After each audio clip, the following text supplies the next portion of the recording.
మీ మోకాల నొప్పులకు ఎటువంటి సర్జరీ లేకుండా ఎపియాన్ పెయిన్ క్లినిక్ అందిస్తున్న అత్యాధునిక చికిత్స.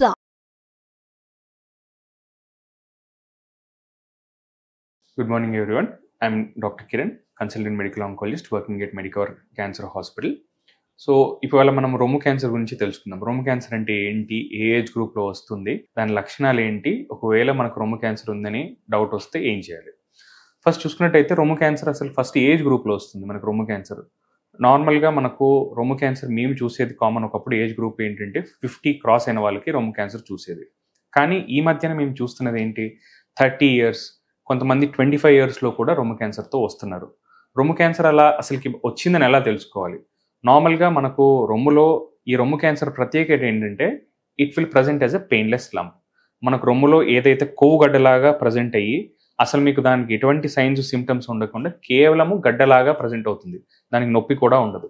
చాలా వరకు మనం ఏంటంటే ఈ ఏజ్ గ్రూప్లో ఉన్న ఫీమేల్స్ ఏంటంటే కొవ్వు గడ్డ అయి ఉంటుంది, లేకపోతే నార్మల్గా మనకు మెన్స్ట్రల్ చేంజెస్ వల్ల బ్రెస్ట్లో కొంచెం ఫ్యాట్ అక్యుములేషన్, కొంచెం చేంజెస్ వస్తాయి, అలా ఉంది అని చెప్పేసి వదిలేస్తారు. కానీ మీరు డెఫినెట్గా ఎనీ బ్రెస్ట్ లంప్ మీకు ఎటువంటి రొమ్ముగడ్డ ఉన్నా కూడా మీకు కొద్దిగా న్యూలీ డిటెక్టెడ్ ఎనీ లంప్ మీకు ఉంటే ఖచ్చితంగా మీరు ఒక సర్జికల్ ఆంకాలజిస్ట్ని కానీ ఒక మెడికల్ ఆంకాలజిస్ట్ని ఖచ్చితంగా కన్సల్ట్ చేయాలి. ఎందుకంటే మీకు రొమ్ము క్యాన్సర్ ఉంది అని డిటెక్ట్ చేయడము ఇంపాసిబుల్. ఎర్లీ స్టేజెస్లో మీకు కేవలం అది ఓన్లీ పెయిన్లెస్ లంప్ లాగా ప్రజెంట్ అవుతుంది, చాలా వరకు మిస్ చేస్తారు. అందుకని మనకు ఇండియాలో మేము చూసిన క్యాన్సర్స్ అన్ని, బ్రెస్ట్ క్యాన్సర్స్ అన్ని very rarely we see stage 1 and stage 2. చాలా వరకు ఆ గడ్డ పెరిగి దానివల్ల మనకి బ్లీడింగ్ వచ్చి దాని తర్వాత బాడీ మిగతా పార్ట్స్కి స్ప్రెడ్ అయ్యి ప్రజెంట్ అవుతుంది. కాబట్టి మనం ఎర్లీ స్టేజ్లో ఉన్నప్పుడు any new changes in the breast we have to go and meet either a surgical oncologist or a medical oncologist or a radiation oncologist.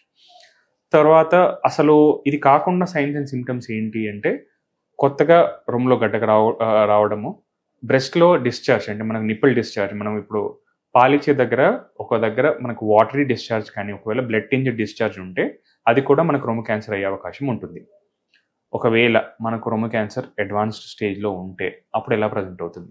So మనకు రొమ్ము క్యాన్సర్ నుంచి మనకు వేరే బాడీ పార్ట్స్కి స్ప్రెడ్ అయినప్పుడు మనకు వెన్నుపూస ఉంటుంది కదా, ఆ వెన్నుపూస బొక్కలలో కూడా మనకి ఆ ట్యూమర్ డిపాజిట్స్ ఉండడం వల్ల నడుము నొప్పి స్టార్ట్ అవ్వచ్చు. సో మనకు డైలీ కాన్స్టెంట్ విపరీతమైన నడుము నొప్పి, ఇంతకుముందు దానికి ఎటువంటి మనకు అంటే లైక్ దెబ్బ తగలకుండా కంటిన్యూస్గా నడుము నొప్పితో ప్రజెంట్ అవుతే అప్పుడు కూడా మనము ఆంకాలజిస్ట్ని కలవడం బెటర్. అది కాకుండా ఇంకెక్కడ స్ప్రెడ్ కావచ్చు, ఊపిరితిత్తుల్లోకి స్ప్రెడ్ అయినప్పుడు మనకు దగ్గు రావడము, ఆయాసం రావడము, లేకపోతే కొన్నిసార్లు బ్రెయిన్కి స్ప్రెడ్ అవుతుంది. బ్రెయిన్కి స్ప్రెడ్ అయినప్పుడు కూడా మనకు ఫిట్స్ లాగా ప్రజెంట్ అవడము, లేకపోతే ఏదన్నా ఒక పార్ట్ వీక్నెస్ రావడము, ఇలా మనము చూసుకోవచ్చు. ఒకవేళ రొమ్ము క్యాన్సర్ డిటెక్ట్ అయింది, తర్వాత ఏం చేయాలి? అసలు ఫస్ట్ రొమ్ము క్యాన్సర్ డిటెక్ట్ అవ్వడానికి మనం ఏమేం చేయాలి? సో ఆంకాలజిస్ట్ దగ్గర మీరు వచ్చినప్పుడు రొమ్ము క్యాన్సర్ ప్రజెంటేషన్తో వచ్చినప్పుడు మేమేం చేస్తామంటే ఫస్ట్ బయాప్సీ, అది రొమ్ము క్యాన్సరా కాదా. బయాప్సీ అంటే చిన్న నీడిల్తోని మనము ఆ రొమ్ములో ఉన్న గడ్డలోకి పంపించేసి దాని నుంచి ఒక చిన్న పీస్ తీసుకుని టెస్టింగ్ పంపిస్తాం. పంపించినప్పుడు మనకు దాన్ని బట్టి అది అసలు రొమ్ము క్యాన్సరా కాదా, ఒకవేళ రొమ్ము క్యాన్సర్ ఉంటే దాంట్లో టైప్ ఏంటి అది తెలుస్తుంది. తర్వాత ఏంటి, తర్వాత మనం పెట్ సిటీ స్కానింగ్ చేయిస్తాం. పెట్ సిటీ స్కానింగ్ వల్ల మనకు తెలిసేది ఏంటంటే రొమ్ము క్యాన్సర్ ఎక్కడెక్కడ ఉంది, దాని స్టేజ్ ఏంటి, అది అక్కడే ఉందా, అక్కడ నుంచి మనకు వేరే బాడీ పార్ట్స్కి స్ప్రెడ్ అయిందా, ఒకవేళ లోకలైజ్డ్గా ఉంటే దాని స్టేజ్ ఏంటి, ఇవి తెలుసుకోవడానికి పెట్ సిటీ స్కానింగ్ చేయిస్తాం. ఇవి తెలిసిన తర్వాత మనకు ఏ స్టేజ్లో ఉందో దాన్ని బట్టి మనం ట్రీట్మెంట్ చేస్తాం. స్టేజ్ 1 and 2 ఎర్లీ స్టేజ్ అంటాము. వీటిల్లో మనము చాలా వరకు అయితే సర్జరీ చేస్తాము. సర్జరీ చేసి దాని తర్వాత ఆపరేషన్ చేసిన స్పెసిమెన్లో మనకి ఏమైనా రిస్క్ ఫ్యాక్టర్స్ ఉంటే దాన్ని బట్టి కీమోథెరపీ అండ్ రేడియేషన్ చెప్తాము. ఒకవేళ స్టేజ్ 3లో ప్రజెంట్ అయింది, దెన్ అప్ఫ్రంట్ సర్జరీకి వెళ్లకుండా కొంతమంది మనకు నియోడ్జువెంట్ కీమోథెరపీ అని ఇస్తాం. అంటే మనకు ఫస్ట్ కీమోథెరపీ ఇచ్చి గడ్డ సైజ్ని కరిగించి తర్వాత మనం సర్జరీకి పంపిస్తాం. సర్జరీకి పంపించిన తర్వాత మనం radiation depending on the need పంపిస్తాం. 4th స్టేజ్లో మనకి ట్రీట్మెంట్ ఏంటి? 4th స్టేజ్లో మనకు ఒకవేళ హార్మోన్ పాజిటివ్ బ్రెస్ట్ క్యాన్సర్ అయితే కేవలం ట్యాబ్లెట్తోని మనం జబ్బు కంట్రోల్లో పెట్టవచ్చు. దాన్ని మనము పాల్బోసిస్లిప్తో యాడ్ చేసుకొని ఇంకా ఎక్కువ బెనిఫిట్స్ తీసుకోవచ్చు.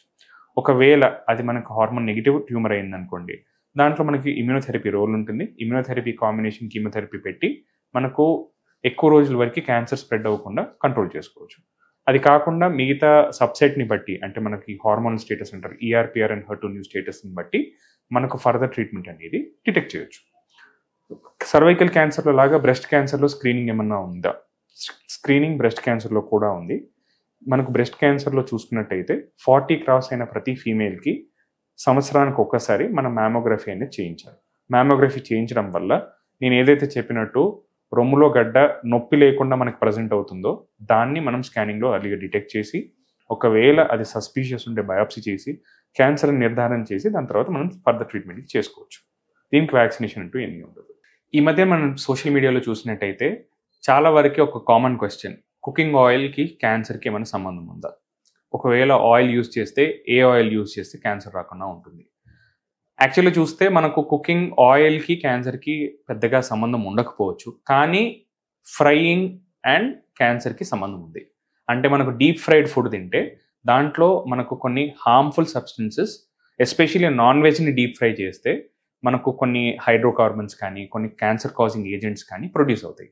ఆల్డిహైడ్స్ అంటాము, దాంతోపాటు యాక్రిలిన్ అంటాము, దాంతోపాటు మిగతా హైడ్రోలేటెడ్ పాలీకార్బన్స్ అనేవి మనకు రిలీజ్ అవుతాయి. అవి తీసుకుంటే మనకు కొలాన్ క్యాన్సర్ కానీ రెక్టల్ క్యాన్సర్ కానీ మిగతా ఫీమేల్స్లో అయితే బ్రెస్ట్ క్యాన్సర్ కానీ రిస్క్ ఉంటుంది. So cooking oil causes cancer కన్నా ఫ్రైయింగ్ కాజెస్ క్యాన్సర్.